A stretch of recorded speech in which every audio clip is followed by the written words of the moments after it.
Today's podcast is brought to you by Audible. Get a free audiobook download and 30-day trial at www.audibletrial.com/shitI'm30. Over 180,000 titles to choose from on your iPhone, Android, Kindle, or MP3 player. We are sponsored, y'all. Hey, you guys. Welcome back to Shit, I'm 30. This is our 8th episode. Oh my God, the little baby is growing so fast. She is. She's crawling. Aww. Well, maybe she more like turned over. Yeah, and tooted up. In order to be shit on 30, she got to toot it a little bit. She got to toot it. Oh my goodness, how have you been, Dex? I feel like I haven't seen you I literally haven't seen you in like 2 weeks. We haven't seen me in 2 weeks. And I missed you guys. I did. I missed the recording. I know. I didn't miss work, but I missed recording. Right. And I feel like there's so much stuff has been going on that we need to talk about. A lot. Yes. Like, I had a blast in Cali. You did? I did. Yeah, you did. I had a blast watching you in Cali. And then I had a blast watching you wherever the hell you were. I was in Miami, South Beach. Child, we wouldn't know because you didn't tag where you were. I didn't tag. Oh, I never tag where I am, do I? No, you don't. But it's okay. I'm so bad at social media.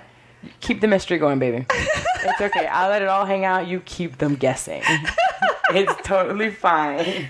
That is so funny. I know. So today on our 8th episode, I think I'm going to throw a party when it's number 10. Right. Well, we're throwing a party this weekend.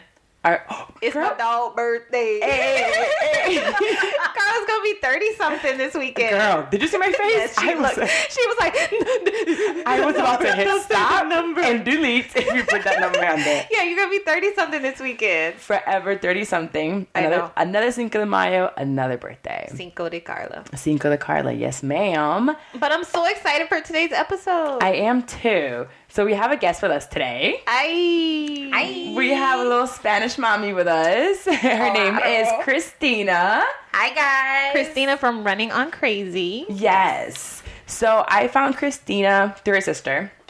I met her sister. But today's episode, it's going to revolve around body shaming. Was it body shaming? Body image, body shaming. Loving yourself. All things body. All things self-esteem. Body. Yeah. Especially for us now in our 30s, things are getting a little bit harder to keep tight. Not for Dex. I'm going to say things are dropping that should not be dropping. Exactly. Right. So just how society has kept us and is telling us you don't look good enough, or you need to do A, B, and C, or get surgery or not get surgery, or you're too skinny, or you're too big, or your face is not the way it should be, your lips should be bigger. So everything that has to do with body image. Right. And the reason that we wanted to have Christina on is because she has a very special story to share about her journey to self-love and how she continues, right, and how she continues to work on that. So just like, kind of get into it. So Christina has an eating disorder. Have you been actually diagnosed with something specifically, or? You mean just with body image? Yes. Yes. Altogether, a lot. No.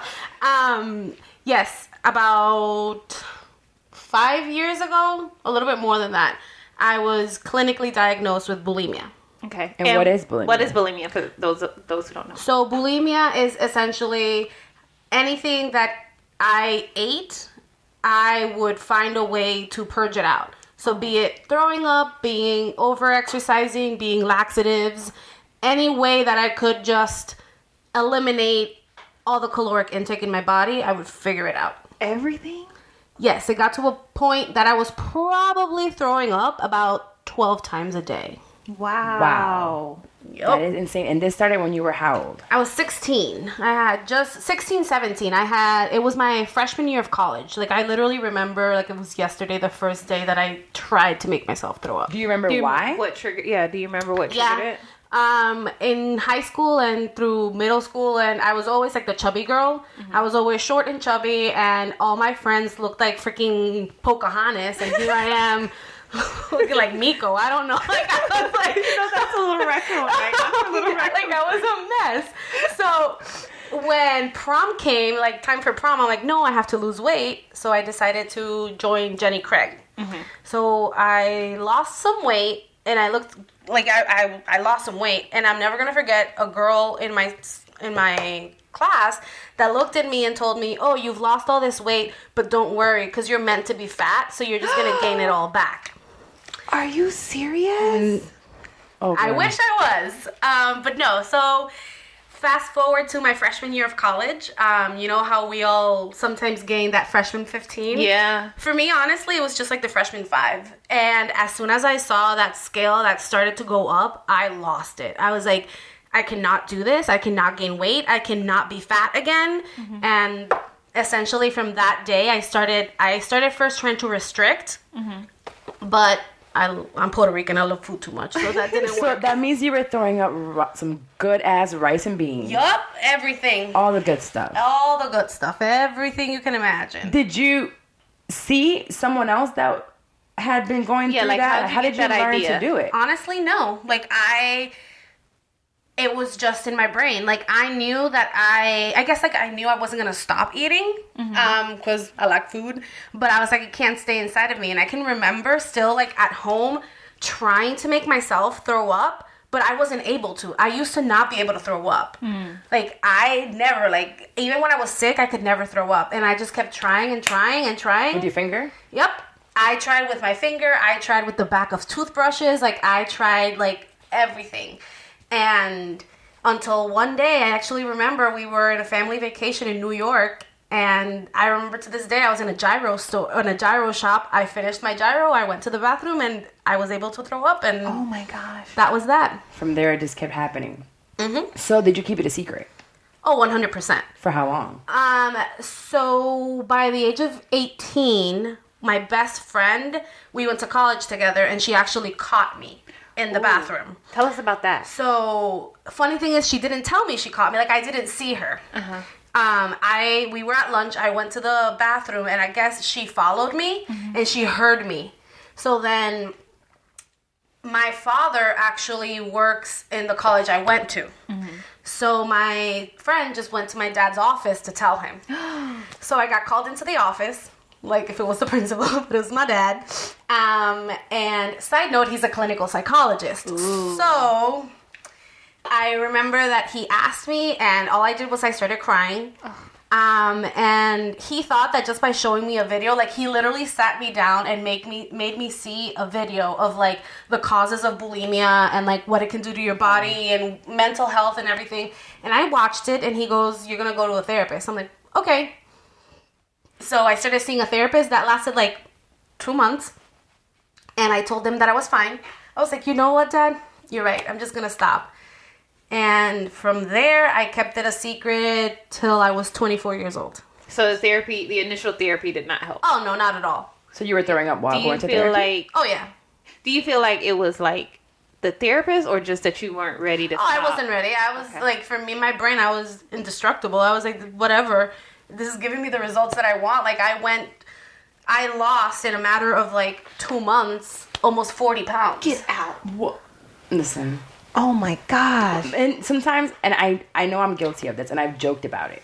And I joke sometimes, like, I should just throw up my food. Or if I could throw up, I could lose it. Just 30 days, get bulimia. But it's not just a thing that you can start and then stop. Yeah. Not at all. Because I like to watch. Especially when you see those results, right? Like, I could see how, like, if you really were struggling to lose weight the right way, right? And then you go and do that and you lose 40 pounds in 2 months, like, I could see how that could be, like, addicting. Yeah. It was a quick result that got me to where I wanted to. And with that, with, like, losing weight, what came after that was, like, so with bulimia, the biggest thing is that is a lot harder for you to see somebody and know that they're bulimic.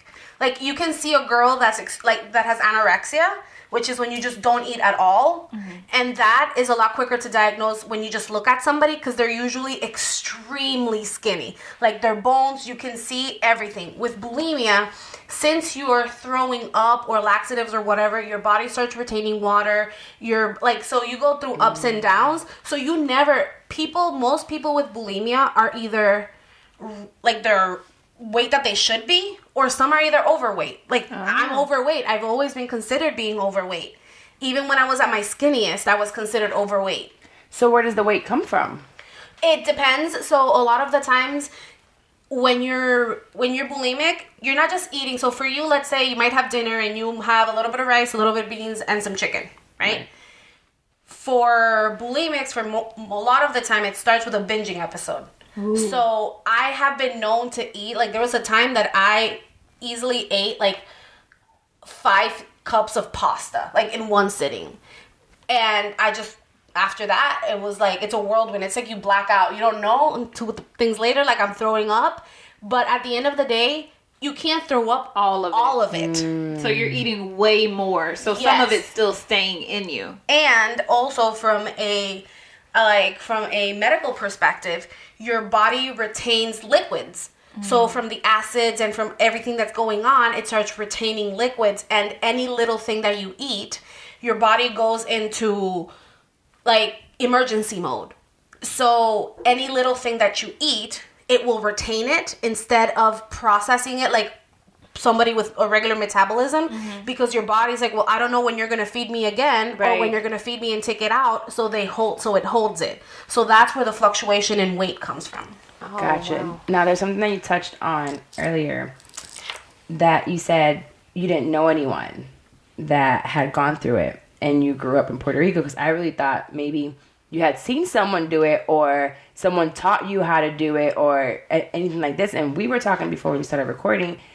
Dex was trying to find some information about bulimia, and she couldn't find anything in our culture, right? Whether it's in the Black community or in the Hispanic community, we couldn't figure out more cases of it. And I'm thinking it's because it's not really talked about. No, it's really taboo.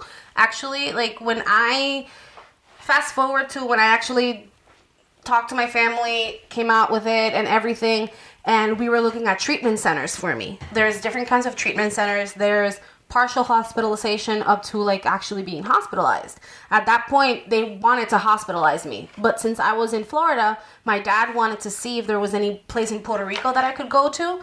And it was crazy to know that in the entire island, there was absolutely nothing with eating disorder. So that's definitely not one, like not even like therapists. Usually you should go to a therapist that focuses on eating disorders. Right. There wasn't, like, because I remember after that, my dad was trying to put together a team of people to help others in Puerto Rico, but the psychologists there, the therapists, they weren't like they didn't know about how to treat an eating disorder because it's never talked about. And that's insane, because myself being from there, you see people overweight and with awful health because of what we eat. We, in my family, we didn't eat vegetables. Really? No, the vegetable was the fried plantain. Oh, wow. That's what there's nothing green. There might be a salad and they put mayo ketchup on it. Oh, that's your dressing. That's like not even healthy at all. The salad is gone. The ketchup is covered in mayo ketchup. The tomato is covered in mayo ketchup. So there was never any vegetables. And my father was overweight. My mom has struggled with her cholesterol. Like all my family, there's cholesterol, there's diabetes, and it's very prominent in the Hispanic community. And to think that there is not one you can go to, that's insane to me. So no one can come out and talk about it. And even if they do, they can't get the help. Right. They really can't. Like the people that then did suffer from eating disorders or anything like that came out and needed treatment, they were sent to the States. Even I like to watch, which is probably, well, I guess those are eating disorders as well, the show My 600-Pound Life. Yeah, that's an eating disorder. Oh my God, you watch it all the time. That show, whew, girl. I can't stop watching it once I start. And when it's a bunch of shows, I stay watching it. And most of them are white. There have been a few Black, and I'm sure that's because they have to choose like a few. Diversity. Right. But you don't see it often. And most of the time it's normal for us. And here, coming like minorities, it's normal for people to be overweight. You big bone. Baby, she's just big bone. Yeah. And that's how we... I was saying, like, another part of it is, like, it's not just that it's not spoke about, right? I feel like in our cultures, like, it's better to be, like, bigger or curvier. So, like, what I did find was people who were on the other end of the spectrum where they were, like, just naturally extremely skinny and were doing things to gain weight. Like, whether it's taking weight gaining pills because they wanted to be, quote unquote, like, thick. They have those? Yeah, I took those. Yeah. Like, when I was, like, before I had Michaela, I was trying to take those, trying to get thick, girl. And what is because I used to like average like 109 pounds, like for the longest. That's like, my thigh. Yeah.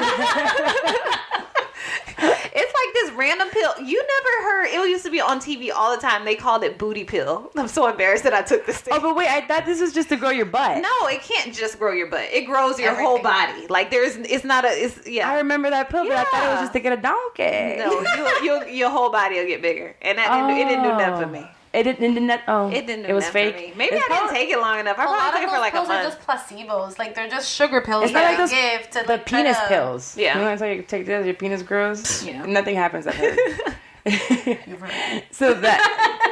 So in our community, you're saying you see people being shamed for being too skinny. Right. I mean, it's not common, but there are these people who are like, you've seen people who are like real thin. Like they literally cannot gain weight if they wanted to. And they try to do different things, whether it's eating or taking like those pills and stuff to gain weight. But I really didn't find a lot on like bulimia in the minority community. So that makes me even more happy that you were here sharing your story today. And it's not, people need to understand that it's okay to come out. Right. And say, there's something wrong with me. Right. So let's talk about that. Let's go back to when you said you finally came out to your family and, told them what happened there? What triggered that? Like, what was your turning point? So actually, I was at work one day and I started getting really like bad pains in my stomach. And I actually had to be rushed to the hospital to get my appendix taken out. Oh. So through that, I still I didn't even think that anything was wrong with me. You needed your appendix taken out? Yeah, but it had nothing. Like I had my appendix ruptured. So it didn't have anything to do with the bulimia? No. Okay. But what made me realize that I was not okay was that 2 days after my surgery, that I was still in the hospital and all I was eating was Jell-O and mashed potatoes. I was still finding a way to in the hospital. Throw up the Jell-O? mashed potatoes, throw up the Jell-O, and I actually hurt my surgery. Oh my gosh. So once I went through all of that, and after I finally recovered, I had to say something. Like at that point, I think it was my breaking point of being like, Christina, because how many times I would be like, I'm never gonna do this ever again. Like I'm not, and I even remember when sometimes some people don't know some of the side effects can be like, as a girl, we can lose our menstrual cycle. Yeah. Yeah. Mm-hmm. So I remembered that usually when if my period was a few days later, everything, I literally remember just praying to God and telling him if you give me my period, I won't throw up again. Oh my God. Yet I threw up again. Right. What did you want your period for? People usually don't want their period. Because I think she felt like that meant that she actually did have a problem. Exactly. If you lose your period, that means that there's a whole lot of problems going in. Right. Down there. I remember watching a movie back in the day. It was one of those teenage movies, and the girl was bulimic, and I think a car hit her and she died. Mm-hmm. But it was because she looked so good. She was a cheerleader, but they tell you die from the inside. Inside out, yep. So on the inside, you're completely rotten, but on the outside, you look perfectly fine. So, on the outside, unless you look closely. Because for me, a lot of the side effects are... I started losing my hair. My hair is extremely thin. There's no way I can, right now, I'm starting to be able to grow it, but I had never. So my hair was super thin. My nails, I would just do I can just touch them and they would break. Oh, my knuckles, you didn't have nutrients. My knuckles would just be open wounds a lot of the time. But why the knuckles? So the knuckles, when you throw up, the acid comes out. Mm. Oh, so it runs on your knuckles? What about your teeth? Oh God, don't even get me started on my teeth. I don't have time for that. My teeth are so effed up. Really? I've had crowns. I've had teeth pulled out. I currently am now waiting to get an implant on one. It rots your teeth to hell. And it's expensive and it's painful. Your cheeks swell up all the time. So unless you're really paying attention, but there's a lot of physical indications of somebody that has an eating disorder. So did you finally tell, or someone was like, okay, this is it? No. So I decided to tell, and the first person I told was my brother because he lived with me at the time. And so of course his first reaction is, we need to tell Dad. And you're how old at this time? And I'm 24 at that time. Okay. So I don't even know why. So I knew I had to tell my dad, but I couldn't find the words to call him. Mm-hmm. So my father actually found out through an email that I sent him. An email? Yes. Now, you're Puerto Rican. How did he take that you didn't just come up to his face and tell him? So, I remember sending the email and literally texting him and being like, Dad, I sent you an email. I need you to read it. And literally just sitting, waiting for like 2 hours. How long was the email? No, but he was reading it, and then for him, it's like, he's a clinical psychologist. All the things I'm sure that went through his brain is like, how could I not know this of my own daughter? Makes sense. Like, once I told him, he goes, the writing was on the wall all along. Like, now that I see all of this. So, it took him a while to digest it and finally be able to call me so we could talk about it. Mm-hmm. Wow. So that's 2 hours of you probably, like, sitting there. Oh, child. It was hard, but it was even harder talking to him on the phone. Why did you feel it was time for you to come out? Because, like I said, when I realized that I threw up Jell-O and mashed potatoes, like, that first of all, that is hard as fuck to throw up. Like, that's not something that's easy. And I was hurting myself so bad that I even I effed up my own surgery. That was the point that I was like, clearly I can't do this by myself. So you hit rock bottom yourself. Yes. And that doesn't usually happen when people start treatment. Usually a family member or somebody makes because I'm sitting here thinking, I'm like, intervention, exactly. They do it till, I mean, really you can't do it anymore. And it's like, you chose yourself. I want to stop. Yeah, because at that point, like, it literally took over my life. Like, now I look back and I don't know how I managed to have a career and go to school and do all of it, because literally my life consisted of every time we would go out, I would need to know, okay, who's going, where are we going, how can I plot to go to the bathroom, separate myself to go to the restroom. Wow. So they won't know, okay, if I'm doing this, the nearest restroom is here, there's a time frame of 5 minutes, so that means calories are going to stay in my body. Like, there's some effed up shit that go in your brain when you're doing this. Oh, you have to time it. Oh, like, but in your brain, that's literally what it does, because when you're eating, your body digests food. So the longer you take, the more your body has digested that food. And the less you're going to be able to throw up. And the less you're going to be able to throw up. Or in my brain, the more it's going to, like, stay in... Exactly, the more it's going to stay in my brain, in my body. I'm sitting here with my mouth open because I sit here and eat. And I don't think about what I ate until, like, the next day when I'm only like, shit, I can't put this bathing suit on. And you're thinking about it while you're eating. So you're not enjoying your food. You're not enjoying anything. Like, when I was at the worst of my eating disorder, there's moments of my life that I don't really remember because it was all shadowed by this bitch in my brain, which, by the way, her name is Olivia. We can talk later about that. And she is telling me, like, you have to throw up. You have to throw up. So everything from where are we going to eat? If I'm having breakfast at home, do I have enough time to go out of the house? If I had family over, you don't know how many times people were over and it was like, okay, Christina, don't shower before dinner because you're going to shower after dinner. So that'll you can be your turn on the excuse to go to the bathroom. So you can put on the shower. That's a good one. And you can throw up so nobody can hear anything. Wow. So it was literally like controlling your life. Oh, 100%. So what does recovery look like for a bulimic? So I know you said that you're still in recovery. It's like a constant thing that you're going to be working on. But when you initially started, like, what did that look like? So, as everything in life, it looks different for different people. For me, when they gave me, like, they evaluated me, their suggestion was that I go to an inpatient facility. That means it's pretty serious, right? Which was, yeah. So, in the DSM-4...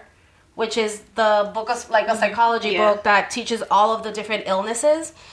The definition of bulimia is if you have been throwing up, like overly exercising or finding ways to do that at least once a week for a period of 3 months. By the time I went there, I had been doing it for a period of like 7 years, at least 12 times a day. Jesus. Wow. So your insides were just I'm just saying a prayer right now, thanking God that you're even here. That's crazy. So, I'm getting like chills talking about this. Oh my God. So for me, they did strongly suggest that I'd be hospitalized. However, at that moment, Orlando did not have an inpatient facility. So by the time you guys live here? Yeah, I've lived here since I was 21. Okay. So I lived here by the time I was already, like, I had a good management job with Disney. Like, I had my career. But all of this was happening behind closed doors. And if you would have met me or seen me, like, I was the most confident girl. Like, I knew my shit. I knew what I was doing. I thought I was hot as hell. That's why when I finally started talking and telling some friends, they were like, what? Right. Like, how? This doesn't even make sense. But, so anyways, so I was supposed to, they were looking for inpatient facilities. Right. None here. So they looked into me going to Chicago, me going to Miami, me going to different places. But I was like, I don't want to. So I told my dad, I'm like, please give me the chance to prove that I can do this on my own. Or not on my own, but not being hospitalized. So Orlando did have a partial hospitalization treatment center. And that was my first time in treatment. Just like outpatient? It was outpatient. It was 4 days a week, 6 hours a day. And what do you do there? You just sit there? So, like group therapy or... So,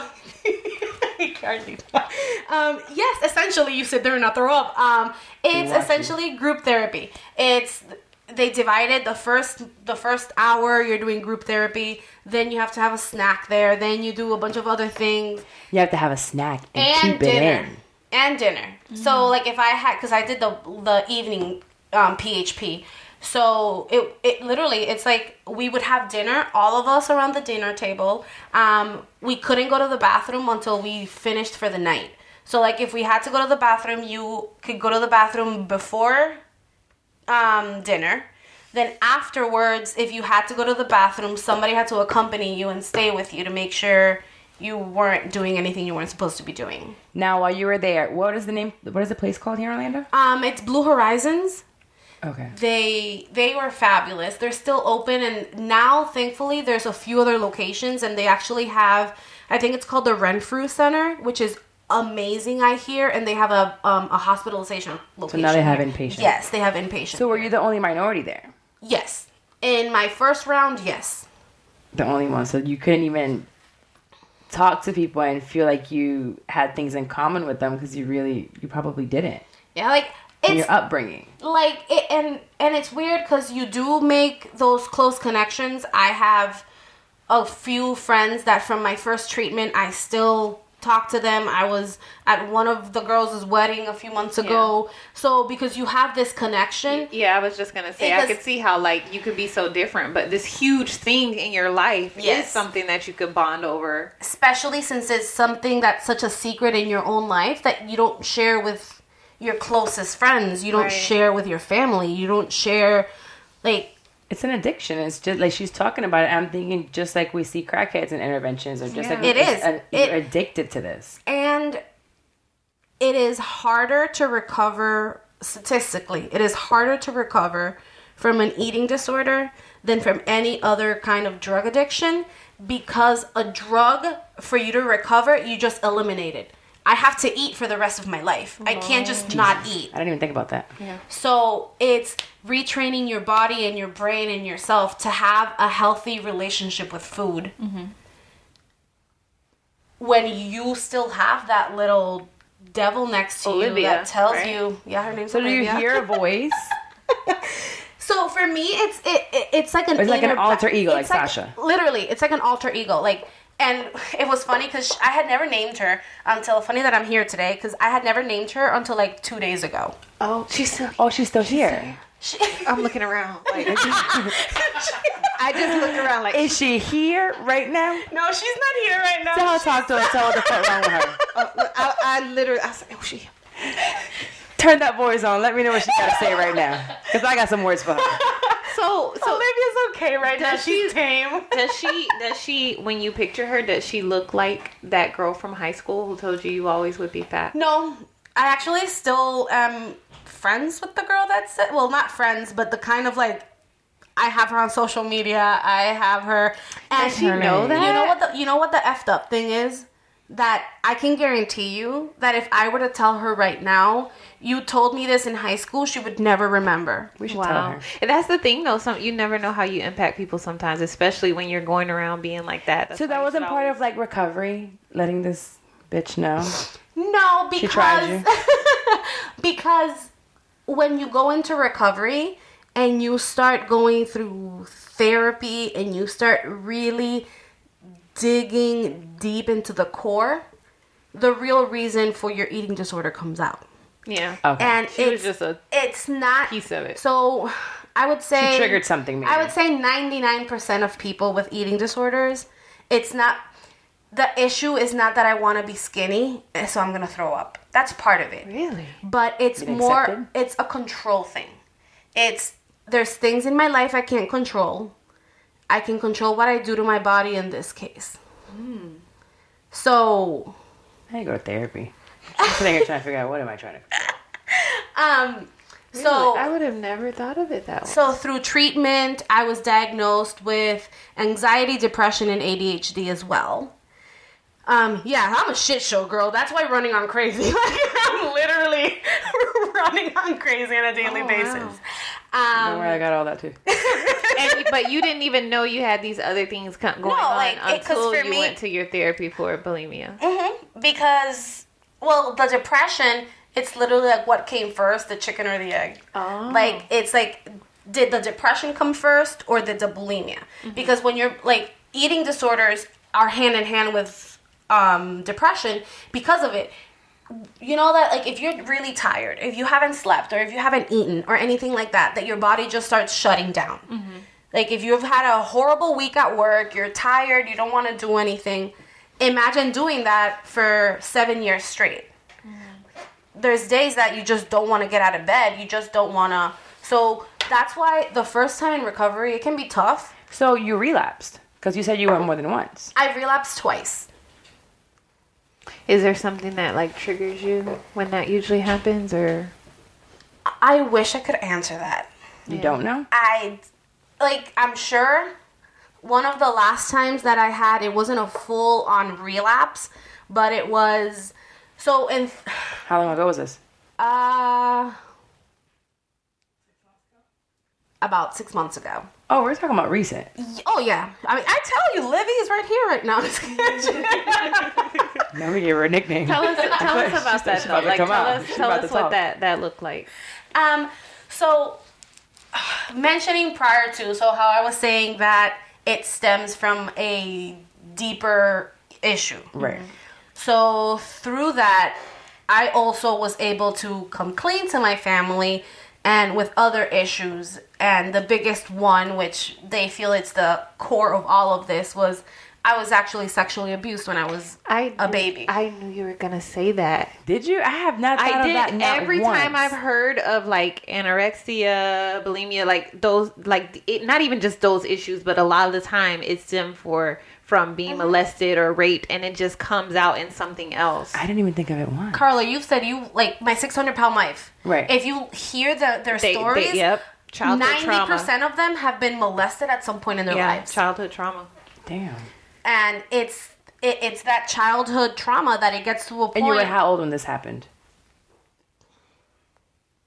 Like 6 until I was like young. 9. Oh, it was for a long. Okay, so it wasn't once. It was something that happened for a while. And that's something you didn't have any control over. Exactly. And that's okay. And then so it gets to a point that you're like, well, fuck. If nobody, like, clearly my body's worth shit.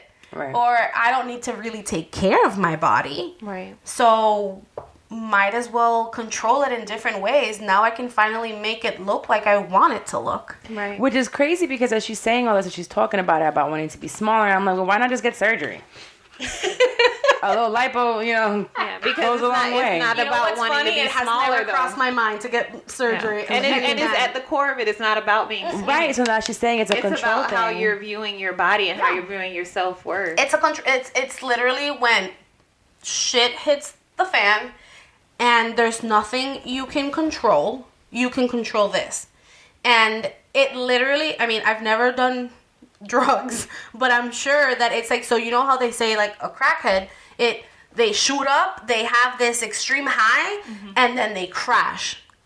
That is essentially what So you have a high. The high is, so you start with the high of eating, and you eat it all. then you hit that low of you're worthless, you're fat, why did you eat all of this, you shouldn't have never touched that, like all of these things that come to your brain. That's why you're ugly, that's why nobody loves you, that's why you're always going to be alone.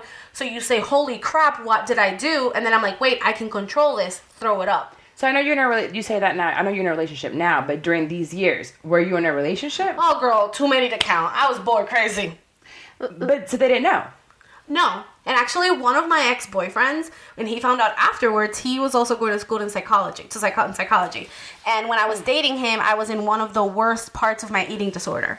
And he had no idea. So I remember a few years after that talking to him and him finding out and him literally being like, so when you would come visit me, would you throw up in my like bathroom? I'm like, yes. You think you're special?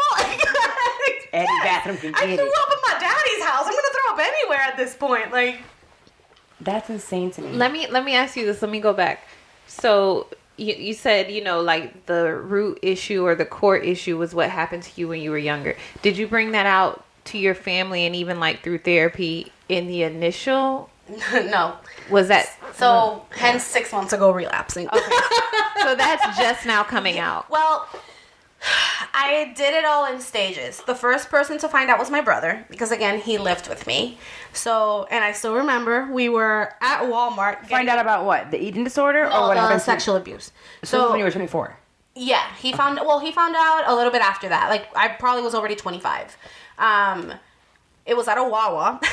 Literally, we were sitting down and I just couldn't, because through therapy they were like, it's on your own time, like, but just know you should consider this because it'll be a part part of healing and all of this. So when I finally told him, he was in shock. So all of this, after him, the next person to find out was my father. That was like a year after, and I didn't tell my dad. My therapist called my dad.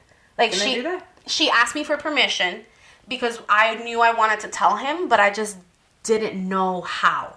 So I asked her to please tell him for me. Wow. So that was then. And I think like a few months later, I told my sister. And the last person to find out 6 months ago was my mom. Wait a minute. So your entire family kept it from your mom for 5 years? I threatened all of them. I think they were letting her do it, which is the right thing to do. For 5 years. They did the right thing. Wow. Yeah. I mean, that's what you wanted, I guess. But, Lord, that is a big secret to keep. And in my family, and we're Puerto Rican, I don't know how my sister kept the secret. That's why I'm asking. Like, this is the type of shit that we go, we're going to kill someone. So to keep it 5 years from not only your mom, but to not have killed the person, it's insane. Oh, he died. Yeah.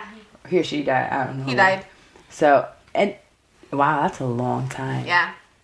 And so at that point, it was also so a lot of the times what causes a relapse is that's why people usually say, like, through recovery, you will relapse when the truth and the core starts coming out. So when your mom found out. Because that's your defense mechanism. Exactly. So through therapy, through treatment, you're supposed to learn coping mechanisms of how to handle. So instead of throwing up, okay, sit down. So you have a list of coping mechanisms, and little by little, the throwing up, the over-exercising, the taking laxatives starts going lower on the list. But depending on how intense a situation is, that coping mechanism shoots right back up. So when it's something like that, you just go to what you know and what makes you feel safe. Which is throwing up. Because for me, it was that. Like, it was the high. Like, nothing felt, and this is going to make me sound so crazy, but nothing felt better to me than the feeling of emptiness right after I threw up. Because there was nothing in you. Like, because after a binge, your stomach feels so constricted. Like, you guys, like, if you've had way too much to eat, you know that you're like, oh my God. Mm-hmm. But for me, so not only that, like, plus Olivia in my brain and rushing through to the bathroom, for me, it was kind of like, not only am I throwing up all this food, but I'm throwing up everything that has me with anxiety. And by throwing up, I'm also quieting Olivia. And you're probably really tired after you do all this. Oh, 100%. Which then leads to the depression. Because all you want to do is sleep. And all you want to do is curl up in a ball and just do nothing. I'm sure you probably had too, like super, really bad throwing up after being dumb drunk. Mm-hmm. It's happened to me. Get too drunk and you're on top of this toilet, like sleep in the bathroom because you've been throwing up. The next day, you're so tired. And now you're telling me you're doing this 12 times a day. For 10 years. That's insane to me. That takes some stamina. Yeah. You're strong, but it's like you have to be a strong person, period, to get over it. And to not have let this take over your entire life. Although it did, and it's still part of your life. But you're still here, and you're fighting, and you're able to talk about it. And I think that shows more strength than whatever it was taking over, you doing whatever you were doing. Oh, 100%. So you're like, I'm stronger than that. And you're doing it. And you did it without being impatient. So what does that look like now? Are you working through it on a daily basis and like learning how to cope and love yourself? Like what does that look like for you? It's really hard. The best way I say it is when I was bad in my eating disorder. So being mentally ill did not mean every day was bad. However, being in recovery doesn't mean every day is good. So the voices are fewer and farther between. I'm able to take a step back and understand, like try to sit down and think logically. And now I also have my support system that I can reach out to. But at times, that's still not enough. Yes, the eating disorder voice, Olivia, is hard, like is stronger and more manipulative. Sorry. That was Olivia. She was trying to come out. I didn't let her. Yeah. No, but it's like one of the hardest things for me to realize and to feel is like I'm currently in a relationship. I've been in a relationship for 3 years. In these 3 years, I've relapsed twice. And the hardest thing for her is the fact that I don't tell her in the moment.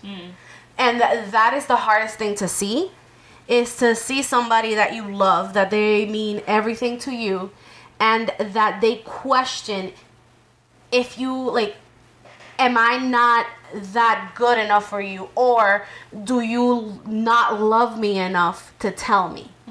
And it's hard when I've been able to lie to my father's face. I've been able to lie to my mom's face. I've been able to lie to my therapist, my sister. So like, definitely can lie to her. It has nothing to do. And it's hard because you're sitting here trying to explain to them, like, I love you. You're my everything.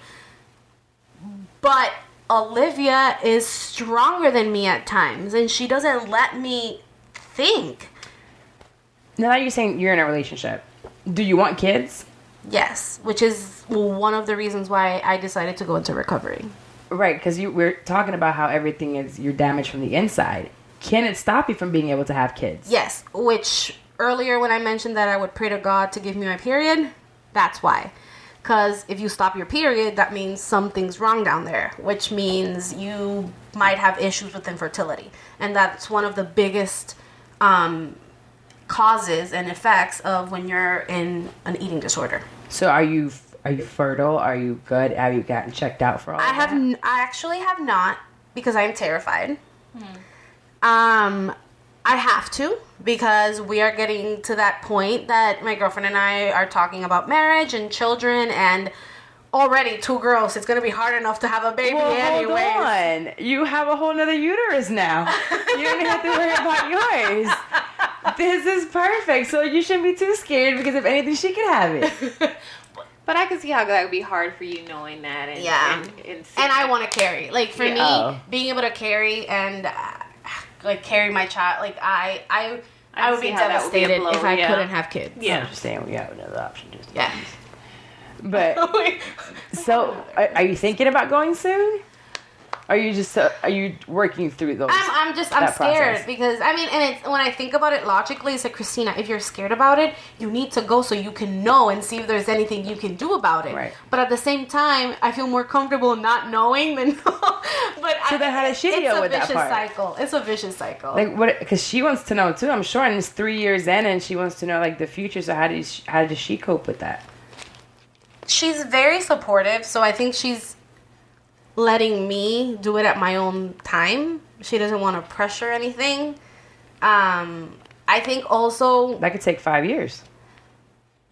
Exactly. I think also she worries a lot that anything that she will do will trigger me and set me back. Mm-hmm. So she's more like, I'm gonna leave you the fuck alone. Yes. It's very nice of her. So sweet. Okay, let's take a quick break and talk about our sponsor, Audible. So for our most amazing listeners of Shit I'm 30, Audible is offering a free audiobook download with a free 30-day trial to give you the opportunity to check out their service. I personally recommend The Art of Not Giving a Fuck. We're reading it, so I want you guys to read it with us. Also, I am obsessed with Gary Vaynerchuk.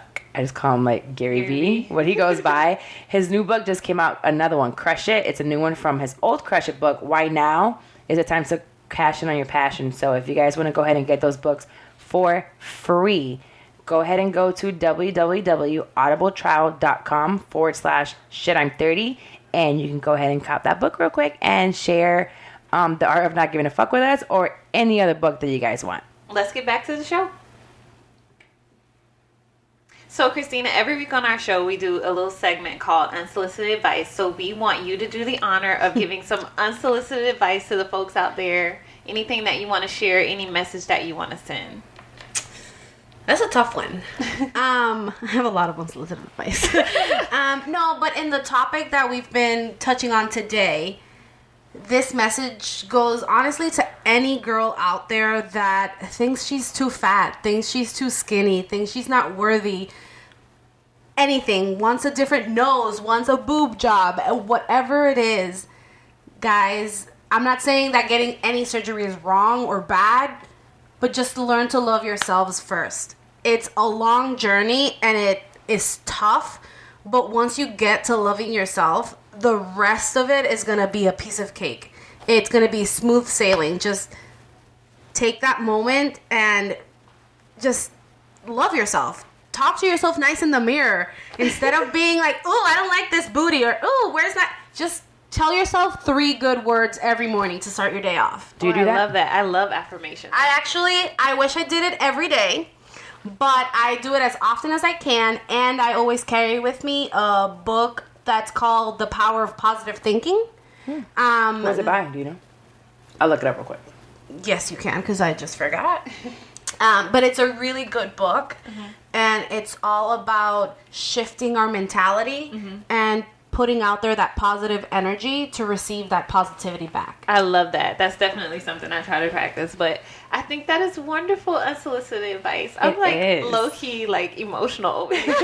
And she'll start crying quick. So amazing. I'm so happy you came on the takes show. a lot to speak about it. This is not something that we don't see it.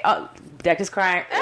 Water bag. I was telling Dexty, I'm surprised that I haven't been crying. Like, a few times I got the chills and I got a little anxious, but honestly, I want to be that voice for those who suffer in silence. And you definitely are. There's a lot of people out there in different kinds of mental illnesses, especially eating disorders. Eating disorders is the #1 cause of mental health deaths. Oh. Is it really? Yes. People die, any kind of mental illness, the highest percentage of deaths come from eating disorders. Wow. Yeah, when I was looking up, trying to do a little bit of research, I was shocked. I found that 20 million American women suffer from eating disorders. They will experience them at some point in their life, and most of the women, their age range that's affected by it are teenagers, or at least start in their teens. 20 million, that's crazy. That means it's very likely that there's somebody that that's so if they have these statistics, how many of them are quiet? How many more millions won't talk about it? How many more of them are in our community who say we don't have anyone to relate to, or we've never seen anyone go through it, or we don't see people like us go through it, so we're not going to talk about it? Yeah. Another thing that I read when I was looking it up, and I didn't even know this, so when I think about like anorexia or bulimia, I think about like not eating at all or forcing yourself to throw up. But crash dieting, taking like dieting pills, like doing those in an unhealthy way, laxatives. I did that too. Laxatives, and people don't think one of the hardest, one of the easiest ways for people to go into eating disorders is working out way too much. Going to the gym is something that is praised. It's something that is looked at as you're healthy. Oh, you're 2 hours at the gym every day? Damn, you're a boss. How can you do that? And people don't realize that there's people out there. Like, I did it before. Like, I would count calories, and I would be like, oh, shit, I just ate this, and this is 300 calories, and I'm around too many people, and I can't throw up. Okay, let me work out. This is the amount of minutes I have to do in the treadmill to burn those 300 calories. Oh, yeah. So, wow. It's everywhere around. I don't remember where specifically I got the statistics from. It was during treatment, but 1 in 4 people suffer from some kind of eating disorder, especially women. So all of you I won't say might have, you definitely have a friend or a neighbor or your sister or whoever it is that is suffering from some sort of eating disorder, and you're not aware of it, and sometimes they're not aware of it either. Yeah. One thing that we didn't touch on yet, but another thing that I saw when I was trying to research this was like how social media has impacted eating disorders and body image disorders. The statistic I found was like there's a direct correlation between eating disorders and women who spend more time on social media. Wow. So not necessarily saying that you're definitely going to have one, but it's like a higher possibility. It is, and it also, you choose who you want to follow. Right. You choose who you want to see when you're scrolling through Instagram, through Facebook, and we are attracted to celebrities and people that, Sports Illustrated models, people, and all that does is make us be like, oh, I wish I had her thighs, or oh, I wish I had her boobs, without even realizing that they're all photoshopped. Like, they're absolutely photoshopped. I saw a video that this person photoshopped a pizza into a woman in a bikini. Like, Photoshop can do anything. Oh, wow. He turned a pizza into a woman. Literally, if you can Google it, they literally turned this, and it was ridiculous. Yeah. Photoshop a big butt on you. Right. Yeah, I just think, like, we look at these people and we're always saying, like, body goals. It's like we have to get to a point where you love yourself enough and you become your own body goals. Because I even had to do that. I used to follow a bunch of girls and I'd be like, oh, I want to look just like that. I want to have my butt just like that. And then I had to get to a point where it's like, you know what? Unless you're about to go lay on a doctor's table, you're never going to look like that. So you need to learn to embrace the fact that you got these little dents on your hips. Go to the gym and see if you can do something about it. But if you can't, like, that's just you, Dex. Like, just love yourself. Like, and you are never going to be Drea. You're never going to be Joy. Like, you're not. And, like, you can appreciate the way someone else looks, but at the same time, love yourself as well. And that's like a delicate balance. It's crazy to me. And we talk about it often that you think that way. Because to me, not only social media, but it's really hard being your friend. Okay? I'm squared as fuck. Okay? And I constantly call myself SpongeBob. I have 0 waist. I have no hips. Those same indentations that you have, I have. So I'm like, if I'm going to the pool with you, or even with Carla, you guys have perfect fucking bodies. And I'm sitting here like, damn. But I'm not as dedicated as you are to go to the gym. But you know what? It's funny when you that you say that, because when you look at it, we all have the body and the weight that somebody else wishes they had. Exactly. Yes. Like, so she's sitting here saying, like, you have perfect body. I'm like, I do not have a perfect body. But it's like... And here I am looking like, bitch, I want to look like you in a freaking bikini. Exactly. That Coachella outfit that I can't pull off. But it's taken time to try to be... And I struggle with it every day. And clearly you struggle with it, going to the gym and doing whatever you have to do to try to make sure that you look the way you want to look. Every day I'm sitting here like, maybe I shouldn't eat that. Or you'll text me, I thought you wanted abs. Put the cheese fries down. And I'm just like... I think there's a healthy balance to it all, though, right? It's not necessarily me saying, like, okay, Carla, you need to have a six-pack, or Carla, you actually do need to get out of that box. Like, no, it's like, I'm complaining to you 3 times a day, but then I'm eating cheese fries. Right, and so, like, I'm holding you accountable, right? Like, as my friend, you told me you wanted to look a certain way, so put the cheese fries down, but it's not like, oh, no, you're right. You don't look like me, and this is a bad thing. Like, no, like, you're supposed to look like you, and I'm supposed to look like me, and there's beauty in both of them. We can't be... I can't look like you said. You can't look like me. But now, because of social media, we're seeing that everybody looks the same. Mm-hmm. Everyone has the same hips, the same ass, the same boobs. Like, they all look the same. And actually, that'll bring us... to this week's Shit Talk! We're talking about social media, where it's taking us, and I don't know if you guys follow, it's a fitness guru, Curvy J. So her name is Janelle Butler, and she was on The Doctors on TV, and she had her silicone removed from her butt. Now, what really fucking upset me about this girl, and it's because my cousin's wife actually used to look up to her all the time, and it's like, I want to look like her, and she's doing all these workouts. Why isn't my ass lifting? She's had 3 kids, and she's like, why won't my ass lift, and why won't I do this? And I'm paying for her workouts, but she's not looking like her. And this woman is not telling people, hey, I got illegal ass shots. So she's out here making all this money off of social media and putting up all these pictures with this perfect body, and she got it done. So she had her own body image issues. And my problem with you, Janelle, is the fact that you had girls out here thinking, I need to look like her. Let me go get my body done. They were either going through eating disorders, which now you're telling me it goes hand in hand with what they're seeing on social media. So not eating, being anorexic, being bulimic, taking laxatives, taking diet pills, hurting their hearts, because I know some of those pills like even screw your heart up. So for her to come out a couple years ago, or I think it was like maybe last year or the year before, because she was having complications from it. So now she gets these illegal shots. She looked great for a while. A couple years later, she's screwed. She's in so much pain. It's like hurting her. She looks terrible. And she goes to these doctors and she makes it to TV to get this work done. And she got lucky that she had all these followers on social media, and she was known, and she was now famous to get these famous doctors to work on her who have the background of it. But what about these girls that don't have that money?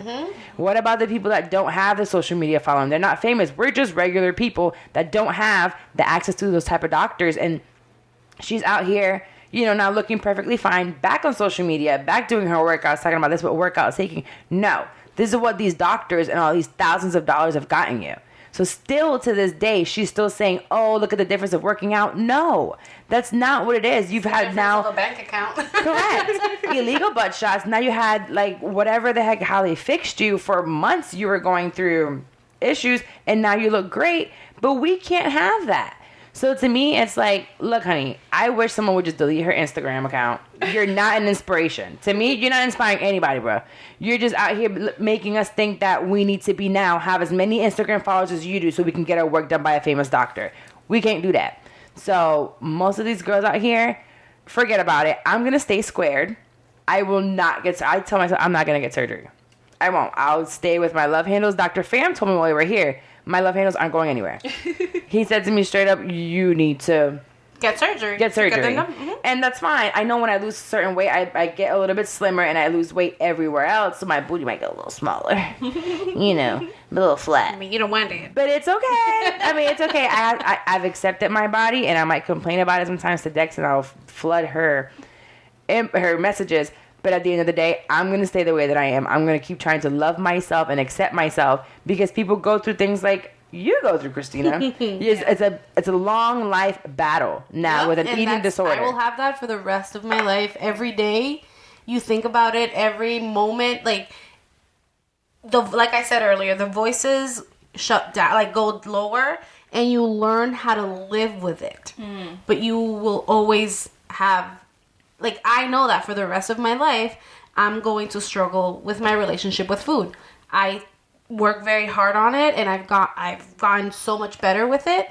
But I'm always gonna have those bad days. And I'm so proud of you. Now you're gonna make me cry. I'm so proud of you. I made it the whole show without crying. Super proud of you. So all of you. And before we go, Carla, you need to be nicer to me when I'm having my bad days. I ain't got time for you. If you don't shut the hell, shut up. See, we all want what we don't have. Like, I ain't got no time for them. I'm too skinny. Girl, bye. None. Oh my god. Okay, I'll be nicer. Anyway, that's be nice to each other, girls. That is our show for today. Oh my gosh, it was so much fun. It was so nice to meet you, Christina. Yes. You guys, don't forget to follow Christina on social media. She is running on crazy _ on Instagram. She is amazing. All of her posts are motivational, talking about, the issues that she's dealing with, promoting body positivity. So she's wonderful. So I'm excited for you guys to follow her if you want more of Christina. And don't forget to follow us at Shit I'm 30 Podcast on Instagram. And for the podcast itself, we are on iTunes, Spotify, Stitcher, and I'm missing one, Dex. Google Play. Google Play, yes. And y'all need to download a book, damn it. Yes. Go ahead and download this damn book, audibletrial.com/shit I'm 30. We're giving you a free book. I like guys that read. If you DM me a picture of your subscription showing that you use shit I'm 30, I might respond to your DM. Ooh, girl. That is so thoughty. I can't believe I just said that. Shit, it's cool. I'll take it. She's gonna respond. Don't be sending me no books we'll now. Hold her to that now. Exactly, right? They're gonna be under our captions. I downloaded a book. Check your DM. And Carla and I are gonna be like, you better respond. We might find her a boyfriend out of this. So guys that read, go ahead and download that book, and everybody go ahead and subscribe, and don't forget, subscribe and rate on iTunes. It really helps us out. Bye guys. Bye.